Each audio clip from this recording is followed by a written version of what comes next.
This episode of Harvey Brownstone Interviews is brought to you by the Harvey Brownstone Talk Show Blend Coffee, available at hollywoodblends.com. Everyone's saying it's the best coffee they've ever tasted. Why not give it a try and see for yourself? Hello, everyone. I'm Harvey Brownstone, and today's guest is a highly popular veteran actor who first gained prominence for his performance as Lance Prentiss in The Young and the Restless, for which he won a Soapy Award in 1977 for Most Exciting New Actor. And in 1987, he created the role of Eric Forrester in The Bold and the Beautiful. In fact, he and his fellow cast member Kelly Lang, who plays Brooke Logan, are the only two cast members of The Bold and the Beautiful who have remained on the show from the very beginning for 37 years so far. For his groundbreaking work on that show, our guest has earned 5 Daytime Emmy Award nominations, winning an Emmy Award in 2022 for Outstanding Performance by a Lead Actor in a Drama Series, as well as a Soap Hub Award. He's also received 2 Soap Opera Digest Award nominations and an Online Film and Television Association Award nomination. And over the years, since 1993, our guest has returned from time to time to The Young and the Restless in the role of Eric Forrester. But in addition to his work in soap operas, our guest has appeared in dozens of other TV shows, including Dragnet, Too Close for Comfort, Three's Company, Heart to Heart, Dynasty, Magnum P.I., Alice, Hill Street Blues, LA Law, Newhart, and many more. He's also appeared in some great TV movies and miniseries, including Once Upon a Brothers Grimm, Tourist, Robert Kennedy and His Times, Indy, Cathedral Canyon, David's Dinosaur, and Candy Coated Christmas. I'm delighted to welcome the daytime drama legend himself, John McCook, to our show. John, thank you so much for being here. Thank you, Harvey. I'm so glad to be here. Of all those awards, my favorite one for you to quote is Most Exciting New Actor, because being a new actor and being a young actor is very exciting, and it's all lasted all this time. So, but the Most Exciting New Actor, I love that one. That's great. I think you're still exciting. So that award just keeps on giving. Yeah. Hello. I want to start, John, by asking you, how and when did you know you wanted to be an actor? Well, that's pretty easy. You can't see it, but behind me on the wall, there's a picture, and you can't see it, but it's a picture of Mary Martin, the actress Mary Martin, hanging from suspended from wires on stage in Peter Pan. And I saw that when I was like 11 or 12 years old, and I had never been in the theater before. I played piano, and I was in the choir at church, and I knew music was part of my life, but I had never been to the theater. When I saw that, I saw Mary Martin and Cyril Ritchard in Peter Pan.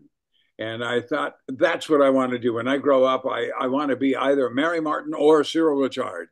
And I haven't quite decided yet. Well, John, you were discovered by Jack Warner when you were performing in the New York City Center revival of West Side Story. You were then signed as one of the last contract players at Universal Studios. What did you think of the studio system? Well, the studio system was very efficient, and it really served the studios very well, especially as television came in the late 50s and 60s and 70s. I was the last contract player signed by Jack Warner but not at Universal. When I went to Universal, they still had so many contract players. But when I was at Warner's, it was just me and Steve Harmon, and we were the last ones ever signed to contract by Jack. And then he decided not to do it anymore because they weren't making any TV. They weren't making very much TV at Warner Brothers. Universal was, though. They were making huge amounts. I mean, 10 and 12 and 14 TV shows on the back lot every week, So when I left Warner Brothers, I went right to Universal and was under contract there. There was a lot of work to be done. So, but being signed by Jack Warner was very exciting. I mean, my goodness, he's one of the great old icons, and he wanted to change my name right away. These old studio heads had little lists of names that they liked, special little names that they changed, and I went in, and they were going to change my name, and I went to the casting people. I said, he can't. Why is he changing my name? And they said, because he can, and I went to. They said the only hope is that there might be another actor with a name like that. Like he wanted to change my name to Bryant Russell, Bryant, Bryant Russell. And I went to the Screen Actors Guild, which I had just joined, and I said, can he do that? And they said, no, there's a little actor, an 11-year-old actor who had just made a movie at Disney, and his name was Brian Russell. It's too close. He cannot give you that name. And so I went back and I said, he can't do it. And they said, go tell him. I said, what? And they said, go up to his office. So I went up to Jack Warner's office, and I was, how old? I was 19 years old and scared to death. And he said, come in, And I said, hello, sir. He said, oh, yeah, there you are. I said, I'm going to change it. I said, no, you can't change my name because there's a guy already there in the union named Brian Russell. And he said, well, what's McCook? He said, what is that? Is that Irish? And I said, yeah, it's Irish and Scottish, mostly Irish. And he said, okay, it's all right. Go ahead, kid.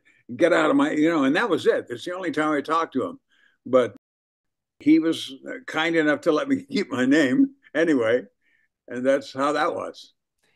Now, you stopped playing Lance Prentiss in The Young and the Restless in 1980 when the show expanded to a 1-hour show. Why did you leave the show?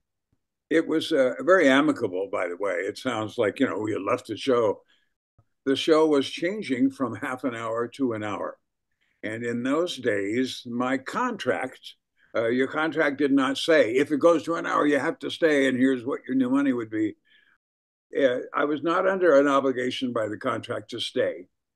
And then secondly, I had been there almost 5 years, and Lorette and I, my wonderful Lorette and I were just getting married, and we were thinking, this is an exciting time. Let's get out. Let's get off the soap. Let's get out there in the real world and see how we do. And I was doing a lot of theater then, and there was a lot of episodic TV to do in the 80s, and starting in 1980, 81, a lot of episodic TV in LA, more than there is now. And all the comedies and the Love Boats and Fantasy Island, all those shows. And so that was the deal, is to get off and try for the brass ring. And so for 7 years, I was out in the real world. And I had a lot of success doing a lot of television, as you pointed out, and lots of theater. Every summer I would go out and do musical theater someplace in Kansas City or St. Louis or Indianapolis or Atlanta, all over the country. And we were doing fine. And then we got the call. My agent called and said, Bill Bell's doing a new show, a new soap opera. And I said, well, good for him, And they said, do you want, I said, I don't want to, I've already done a soap. I don't need to do a soap again. And I'm working, and, I don't have to have that job. I'm okay. And so I said no. And then I said no, like 2 or 3 more times. And then finally they said, you've got to go meet him. He wants to meet you. So I went in to meet Bill, and I had left on very good terms from Y&R. And I came into his office, and he said, oh my God, I hadn't seen him for 7 years, or he see me. And he said, I thought you were going to be a lot older now. And I said, well, I am older now, but if you want an older actor, call one, And he said, you don't quite look old enough to play this guy, this patriarch of our new show. But I want you and Susan Flannery to be the mom and pop of our new show. And we'll just put gray in your hair, and we'll call you Dad in every sentence. And after a few weeks, they'll buy it. And he was right. And of course, it didn't take very long before we didn't have to put gray in my hair any longer. And so that was it. And I've been there ever since, and very happily so. After you left The Young and the Restless, the part of Lance Prentiss was played by Dennis Cole for the next 2 years. Did you ever get a chance to watch his performance? Yeah, sure. I watched it. I checked in on it for a few times. And I thought, great. Any good actor can do a soap opera. People say, "Oh, it must be so hard," and they go, "No." And they say it's the hardest thing in show business. And I go, "No, it's not. It's different. Yes, it's different because we shoot differently. And if you're used to doing movies or you're used to doing single camera work, or theater, you're not used to it. But any actor can be good in a show. So seeing him play this part, I went, great. I just went, well, that's my part. But you get over that when someone else is playing it. You get over that pretty soon. Yeah, he was terrific. You mentioned that for the next 7 years, between 1980 and 1987, you appeared in a lot of classic TV shows, especially sitcoms, I noticed. And that's quite a departure from playing Lance Prentiss. Whose idea was it for you to focus on comedies at that point in your career? That's a great question, and it's I know the answer. The answer to that was my agent at the time. His name is Harry Gold, and he's still a very successful agent in town. When I left Young and Restless, I was an 8x10 glossy. I was a tuxedoed guy, and it was all a glamour photo, and that was the way. That was the only photos I had of me were very glamorous, and Harry said, yeah, he would submit me to play a lawyer or a father or a dad or some guy. And they wouldn't see me because they go, no, he's an everything glossy. But Harry said, so we're not going to submit you for any of those things anymore. We're only going to submit you for comedy stuff because I could do comedy. And he said a lot of leading men at my age that time, they couldn't do comedy, or they could, but they didn't want to because they thought they lost too much dignity. And I'm going, dignity? What dignity? What actor has any dignity to start with? What's the problem? So that's what we did. We submitted me only for comedy shows for quite a while, and I got them. I did a lot of shows playing not too nice womanizers or some pompous newscaster or an old boyfriend from the leading ladies high school reunion, stuff like that. And it was fun. And I got to meet and work with everybody.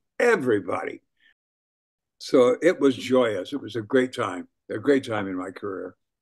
Well, you had a very funny scene playing a penguin in a tuxedo suit doing a frozen food commercial on Family Ties. I thought that was just hilarious, John. Was that one of your favorite sitcom experiences? Sure, the proper penguin, yes. What about the proper penguin? Yeah, it was fun. And we laughed doing that. I mean, we had to redo several of those takes because the crew laughed too much until we got used to doing it. Yeah, it was funny and silly and a great pleasure for me to do. And that's taking the 8x10 glossy and making it funny. And so that was cool. Yeah.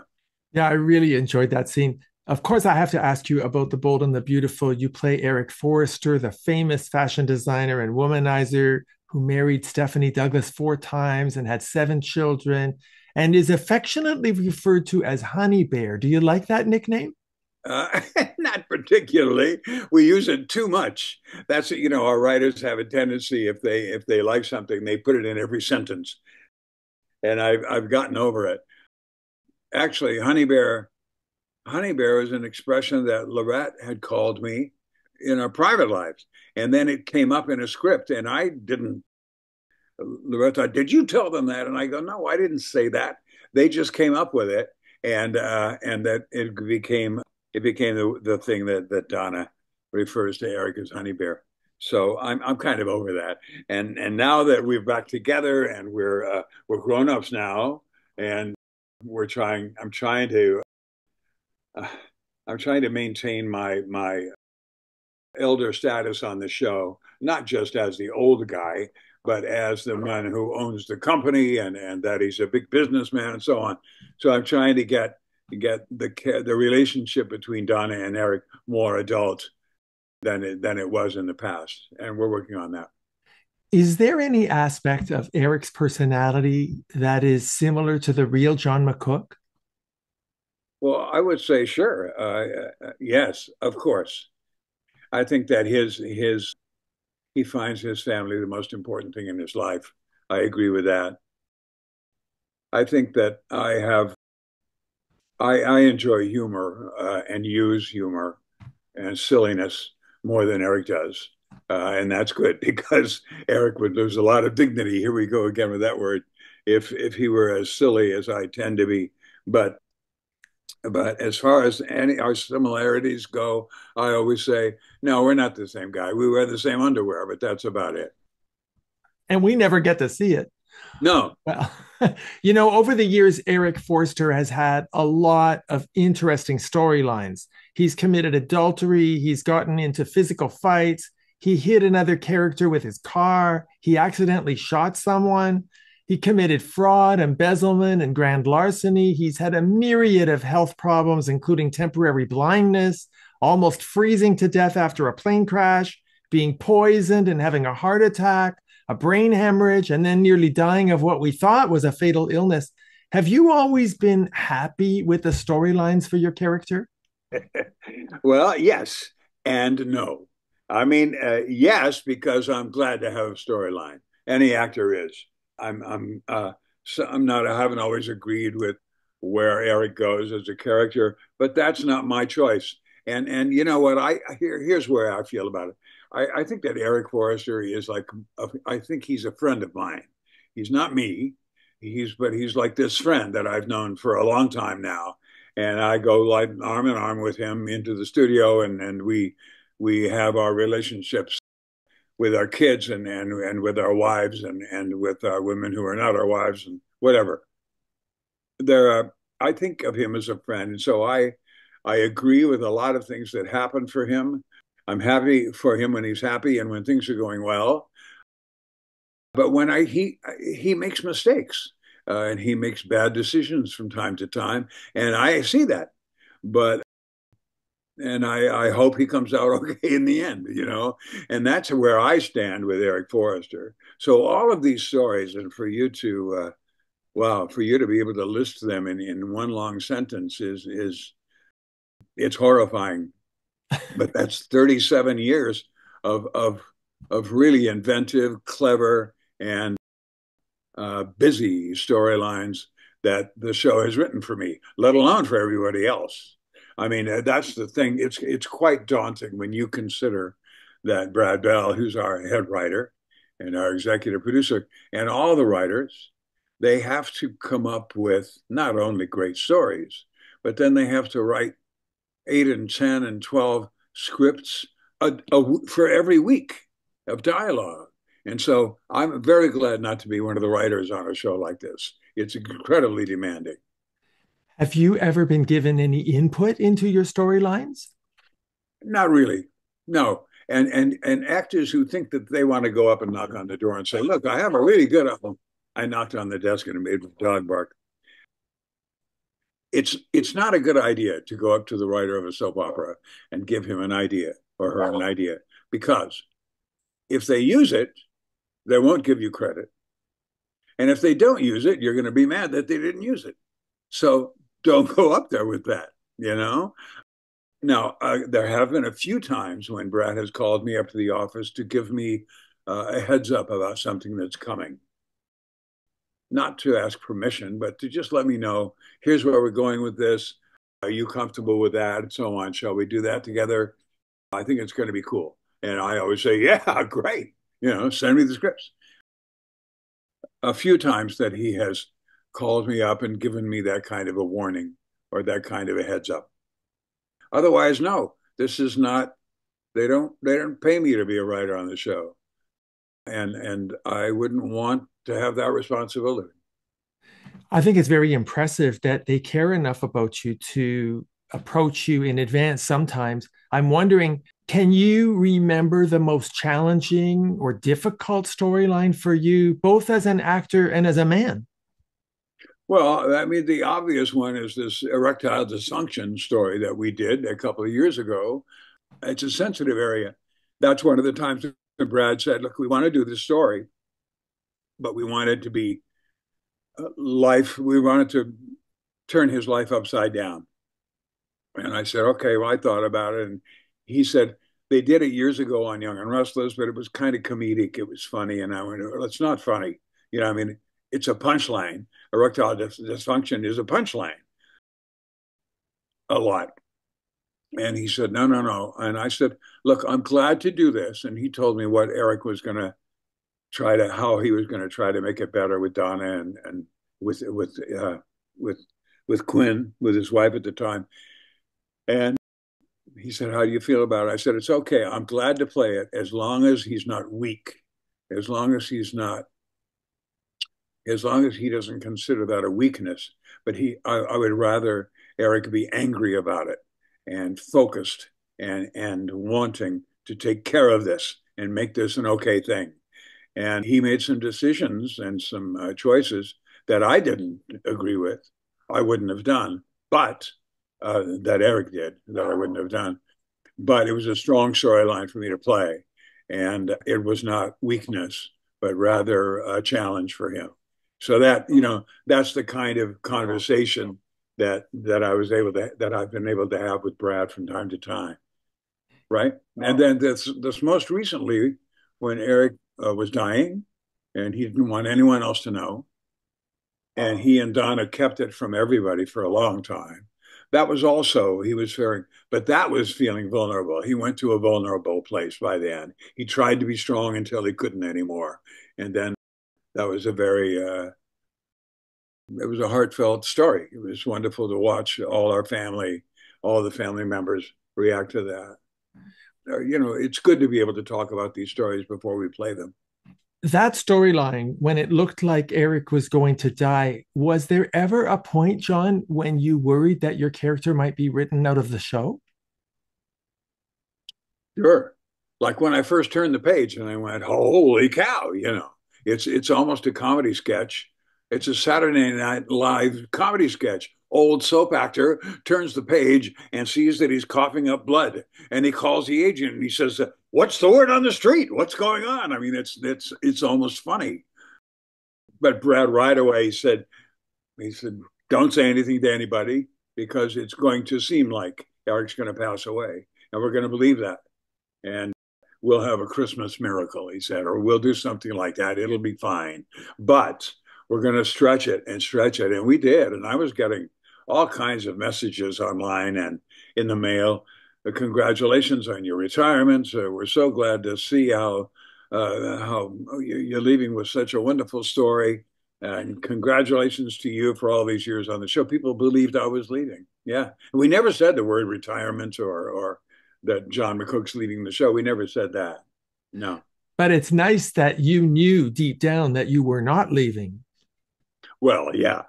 If I had, I've never considered what it's like for an actor to know you've been let go, but here's the next 5 weeks of stories that you have to play.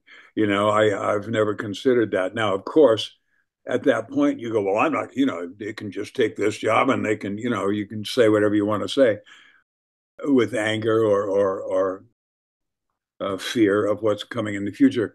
On the other hand, an actor has to look at that and say, okay, it's my job, whether I'm going to be here for another year or just 3 more weeks, to do good work and put good stuff on camera here. And that's what most actors do. John, have there ever been times when you found it difficult to make a storyline or a scene come across as real because it seemed just too outrageous for you? Yeah. I mean, I'm not sure I'm going to be able to actually quote one or cite one of them, but yes. But it's not while I'm doing it. It's while you're studying it, getting ready to do it, and woodshedding it in the dressing room with whoever your partner is, the scene partner for the day, whether it's with Torsten Kay or whether it's with Kelly or Jennifer, going, oh my God, how do we do this? How do we make it?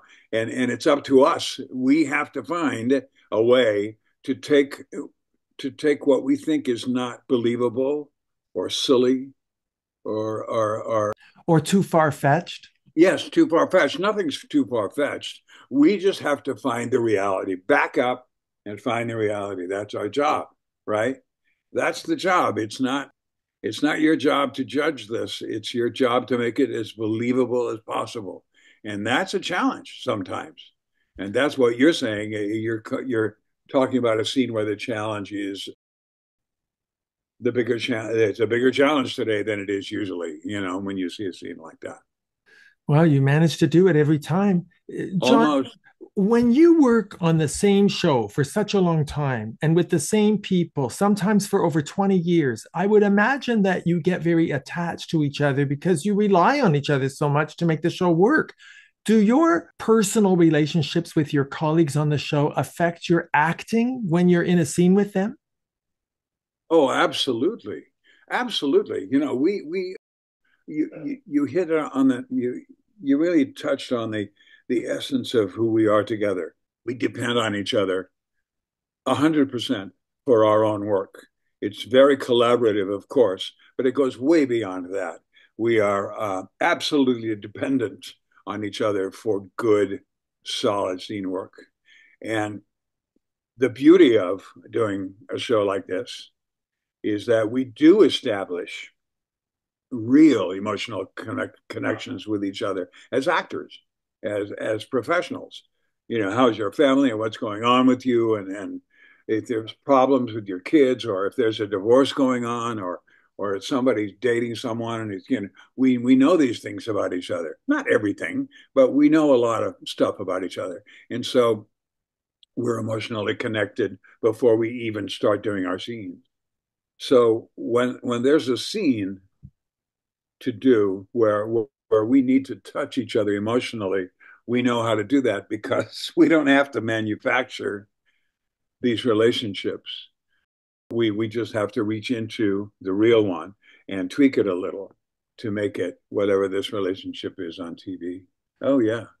Well, you started working in soap operas in 1976. When we had Louise Sorel on the show, she said that so much has changed in the way that daytime dramas are made. Can you identify for you what was the biggest change you've seen in all these years?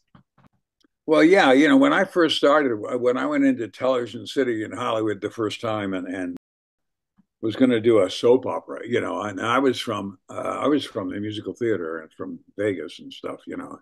I thought, well, I'm going to see all these serious, dour, down in the mouth actors and people doing a soap opera. And I walked down the hall, and it was up on the second floor. We used to have rehearsal. We don't rehearse anymore. That's one of the things that's different.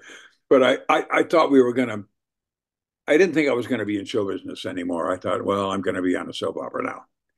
But when I walked down the hall, I looked in each one of these rooms, and there was a piano and a drummer and six dancers and Carol Burnett. And in the next one, there's Sonny and Cher and the six or eight dancers in there, and they got a piano player too. And I knew half of them. I knew some of these people, and I went, what? And it was like being in a wonderful fantasy place. And then I went into the soap, and they were serious, yeah, because it's serious work, but it was fun. And I was so relieved to know that I was still in show business, in a part of show business that's a little different than anyone else. In those days, we did it live on tape. It wasn't live anymore, but it was live on tape, meaning there was no post-production. So once they turned on the recording machine and rolled it, it was rolling for 20, 22 or 23 minutes. And you do the first scene and you fade to black and you leave, this keeps running because you're going to put commercials in there later. And everybody's running around with the cameras and everybody to get the next scene ready. And then you fade up on the scene. But this never changed. This kept running. And then those three cameras, now one of them would leave before the end of the scene and go to the next pickup. And they would go to that scene and fade that out. But this would keep recording. The music went on. All the lighting changes happened. The scene changes happened. They would actually change furniture sometimes in a scene in those 2 minutes that were left in there for commercials. And at the end of it, when they faded down, it was high five. It was, we did it. Congrats. It was like theater. It was just like theater. And it was so exciting. Now they take more time. Now there is post-production. The music went on. I mean, you know, the music guy had all these, a girl had all these little cassettes of music cues in the sound booth, and they would put the sound in as we were shooting it. And they would sometimes change their mind and do another one or do a different sound because the scene was going differently. And the other thing was that if one of the actors screwed up, couldn't remember a line, we had cue cards for tape. Not before, because nobody would ever learn lines. But for tape, they had cue cards because if your scene partner went up or couldn't think of their line, it was your job to go to the cards and fix it and get it back online, get it back on track, rather. And so it's very exciting. Now it's more, it's less exciting in that way. It's still exciting to be able to come up with it, but we don't have rehearsal. We talk about these things to each other.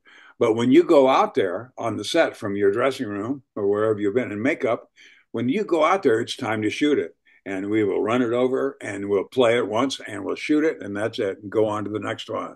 So there's no rehearsal anymore. It's almost like scene study. It's like going in, getting a scene, learning it, and then you and your scene partner go in front of everybody to do it on the same nights. Except we do it in the same 15 minutes. You know, we've seen the scene, we've rehearsed it, we've looked at it, we've run the lines together in the dressing room, and we get ready on our own without a producer, without a director, without anybody. And then we go out there together and we do what we have rehearsed together. And with very few changes, they keep it. And that's why we become such an important unit altogether, because we have huge responsibility as actors to come up with these scenes and to execute these scenes well together without the input. You know, we can be corrected, of course, if the producer in the booth or the director wants to change it a little or they disagree with what we've done. But actually, we're all on the same page most of the time. No wonder you're such a cohesive group. Do you think soap opera stars get the respect they deserve within the acting profession in Hollywood?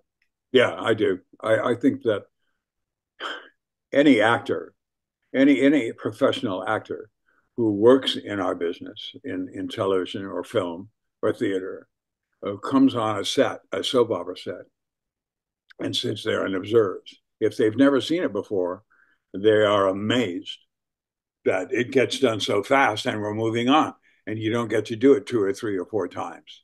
I think we do get enough respect. I think there are many people, now there are people who are in our business respect it. But the people who are around our business that aren't really in it observing, they have a tendency to, I don't know, look down on it perhaps. They look down on the performance, they look down on the production values, they look down on the writing.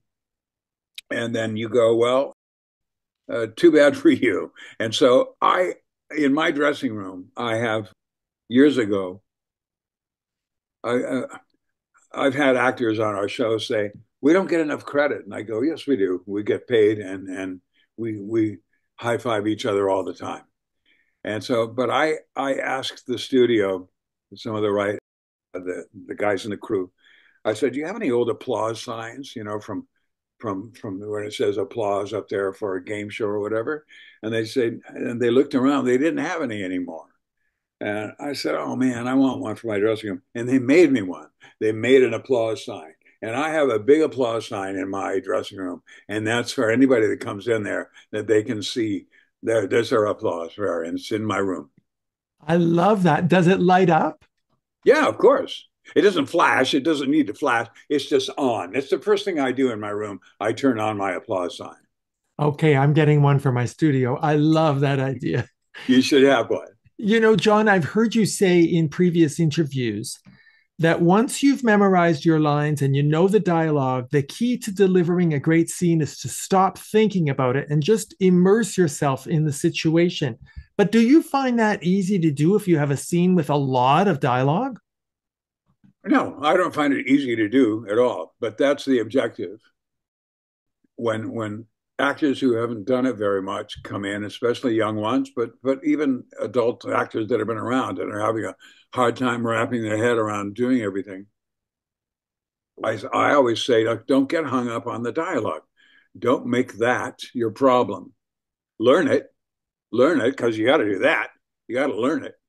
But in terms of executing the scenes, I always say the dialogue is like wardrobe.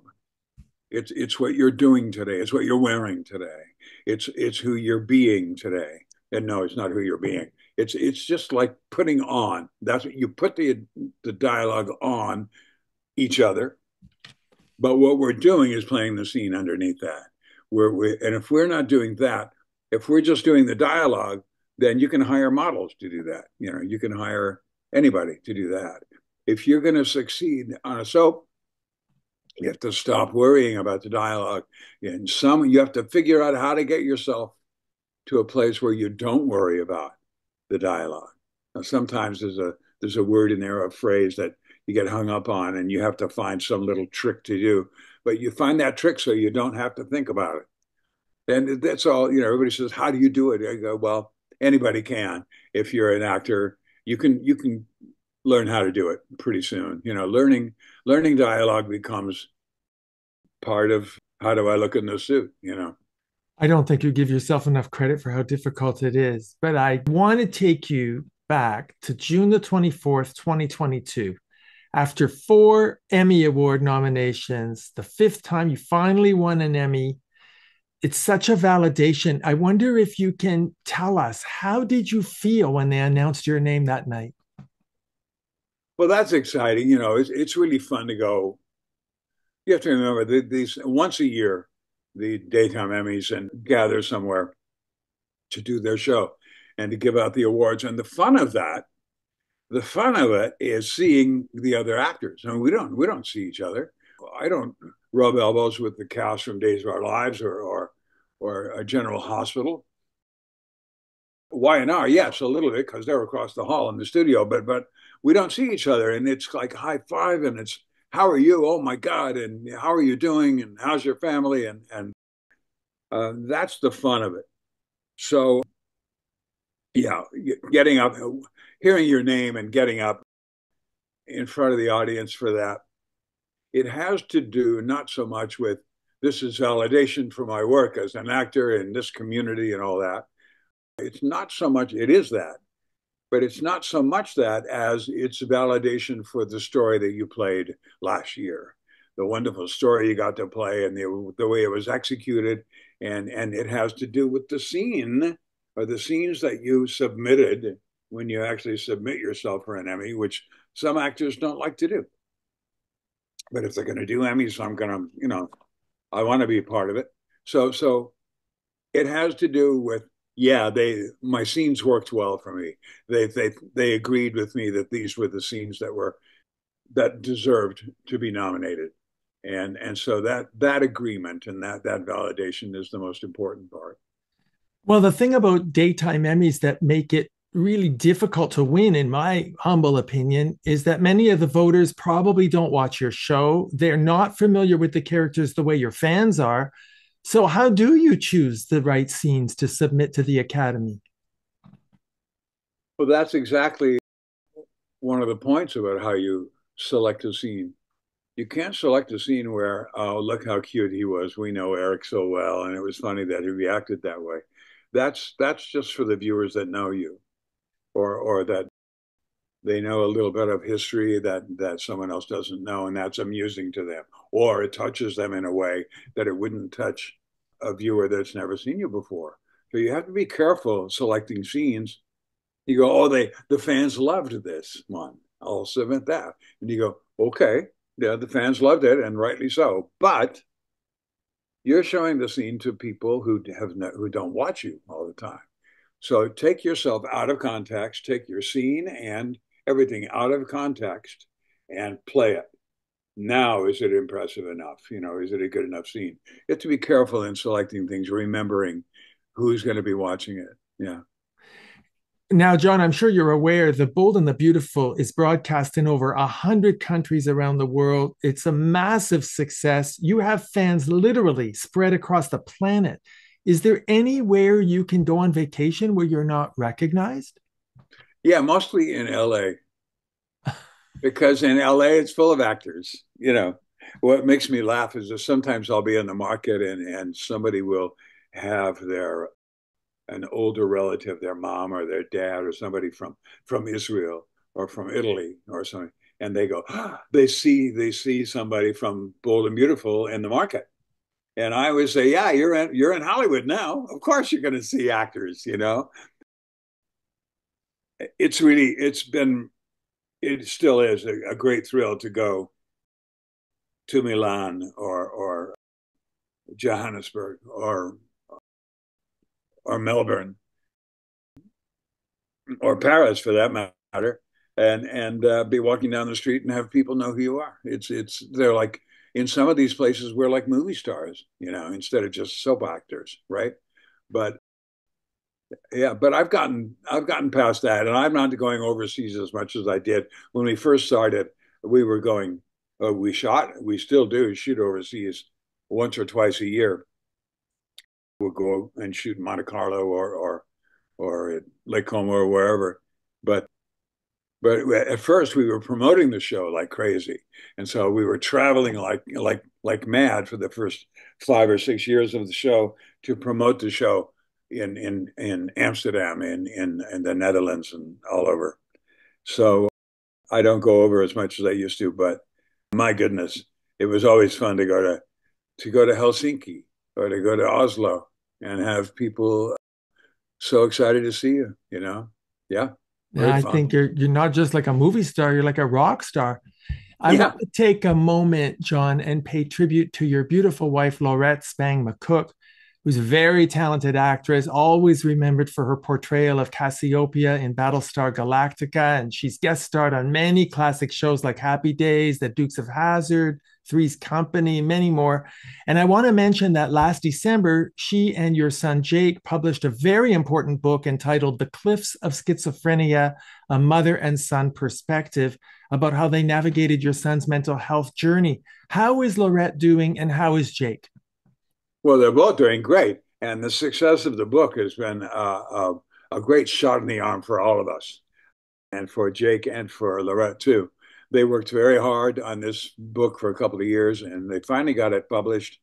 And it has been a really it's a wonderful source for families who are dealing with a family member who has any kind of mental illness or limitation.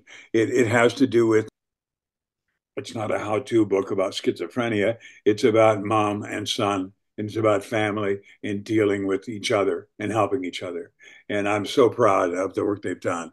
And it's just when it's been out, the book's been out for a year or so, but it just now came out in audio, that you can hear, and it was not available in audio until just recently. So it's had a big resurgence. I'm really proud of them.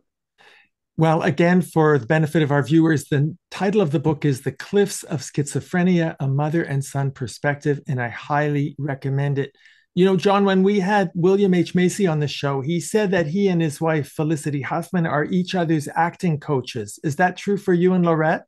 Yeah, no, it's not. I'll tell you what Lorette is. She's a great audience for our show. I mean, the two of them, Macy and his wife, work all the time, and they do many, many different things.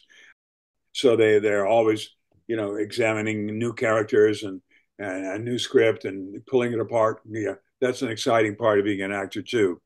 For me and for Lorette, we watch the show every day. We watch it, and every show that we see is something that I shot 2 or 3 weeks ago. Sometimes I don't even remember it. And I'm often not on the show. So we see a lot of the show it's not about me, it's about other people and watching. So we'll go, oh my God, or oh, that's great, or gee, she did a great job today, or look how good he was. And other times when they go, oh, this story's not really, oh, I hope it goes better. We're real fans of the show. That's very unique, I think, to being on a soap, to be looking at it every day and seeing not just yourself, but seeing everyone, uh, your colleagues, your coworkers, and to see them accomplish things. It's really exciting and fun. I my definition of soap opera is like, and you're old enough to remember this, as I am, to remember the old comic strips, not the funny ones, not Peanuts and Nancy and Sluggo, but what was her name? Star, Brenda Starr, and the glamorous comic strips, and they were they they were just 4 or 5 panels a day, and then you had to wait till tomorrow to see what was going to happen. And that's exactly what we do in the half-hour format. Is that we tell a few frames of the story, and we turn the page, and then we have to you have to come tomorrow to see about it. And I think that's what keeps soaps on the air. Oh, it is for sure. Absolutely. Now, in addition to your wife, Laurette, your daughter, Molly McCook, is also a very talented, successful actress in shows like Last Man Standing and The Ranch and Good Trouble. You and Yep. Laurette must be so proud of her. No, we are. She's great. She and her husband John. John's a Broadway guy. He was in Hadestown on Broadway and a lot of other things. He's very talented too. So we have this little show business family that we're constantly going, what are you auditioning for? What's going on? My mind, I'm like on one show all the time, but the two of them are always auditioning and going on to different things all the time and meeting new people and working with people they haven't worked with before. And they have, well, they're much younger than Loretta and me, but they're having the experiences in their 30s that we did too. And it's fun to watch them. What's the most important career advice you've given your daughter? Well, she hasn't needed a lot of advice. Believe me, at 6 years old, she didn't want my advice or my advice at all. We would sit and play piano. I would play piano for her, and she would sing. And I'd say, "Why don't you do this?" She goes, "No, I want to do this." And you go, "Okay, okay." She's gotten past that opinionated place, but she's very skillful. She's full of skill. I mean, be as a parent to look at a child and as an if your child is an athlete or a performer of any kind or an academic, you look at them and you go, look how much talent they have. And that's an amazing thing. And you don't get to, as a parent, you don't get to adjust their talent. It's their skill. It's the skill they acquire to put their talent out there that you watch them learn and that their skill changes all the time. Their talent's always there. It's always there. But the skill builds and builds. And that's what it's really exciting to see the skill of a child grow and get more sharp. And it must be very gratifying to see them navigating the industry, which is a different kind of skill than acting, but every bit as important, don't you think? Oh, sure. The business, as much as it's similar to what we were doing when we were young, the business has changed.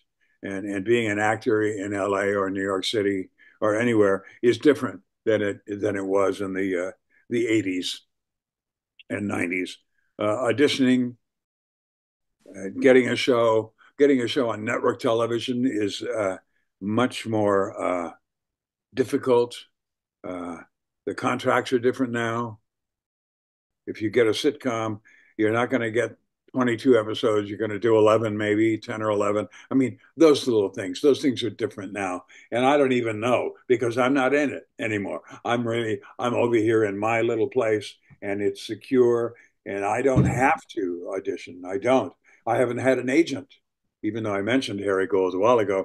I haven't had an agent for 30 years, because I don't need one. And as far as going out and auditioning for other shows, I don't need that. I don't want to audition for commercials. I don't need to, and that's a job someone else can do. Why would I take a job from anybody else just because I'm recognizable or whatever?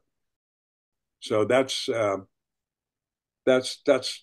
very focused now and limited in a really good way to my own corner of show business. It's really great. So then watching John and Molly out there, dealing with it is very exciting with me for us. Well, I remember seeing you for the very first time. If I'm not mistaken, it was 1964 in No Time for Sergeants. Here you are, 2024, all these years later. Do you think you'll ever want to retire? Oh no, certainly not. Certainly not. I never thought I was going to be on TV. Um, I thought I was going to be playing piano in rehearsal halls and being in the chorus and just I would have been happy with that. No, I wouldn't have. But it never occurs to me to retire because I don't need to. Our show, a soap opera needs the adult characters. They need the what do they call us? The legacy characters. Legacy character. That's it. Legacy. And thank you for that. Instead of saying the old actors on the show, but soaps need that. We need to see that. We need the lineage. We need the prestige. We need the sure. history. We need the gravitas. All of that. Yeah. And so as long as I'm healthy, which I am, thank goodness, as long as I'm healthy and I can remember my lines and I can, execute a scene and connect with my other actors, the other actors that are on the show, then I have no reason to want to retire. I don't want to. It's too much fun. And that's my deal. This is really fun, what we do. And I learned in all my years in summer stock of, getting a new script and rehearsing for a week and then putting a show on Monday night.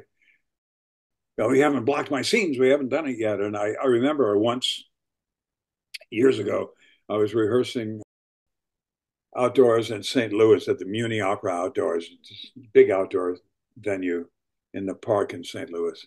And we were in the one of the big rehearsal pavilions, just a roof on it, but no walls. And it's hot and humid. And we're rehearsing and we're going to open tomorrow. We're going to have the orchestra run through later, but we're still blocking the show. And we're up to the last scene. And there was a little character. I don't know if I say his name or not. Yeah. Stubby K. He was an actor, a funny comedy actor that had been around movies and TV a bit and theater. And Stubby was playing Allie Hackham in Oklahoma. And here we are, we're doing this, we're doing the last scene. And he comes up to me and he goes, that's great, it's good. He says, we haven't blocked my last scene. I still have a little scene and we haven't even blocked it yet. And we're going to open tomorrow night. And I don't know what to do. I got to talk to somebody. And I said, Stub, because I'm playing Curly and I'm just up to here with all of it too. And I grabbed him. I said, Stubby, stop it. It's going to be okay.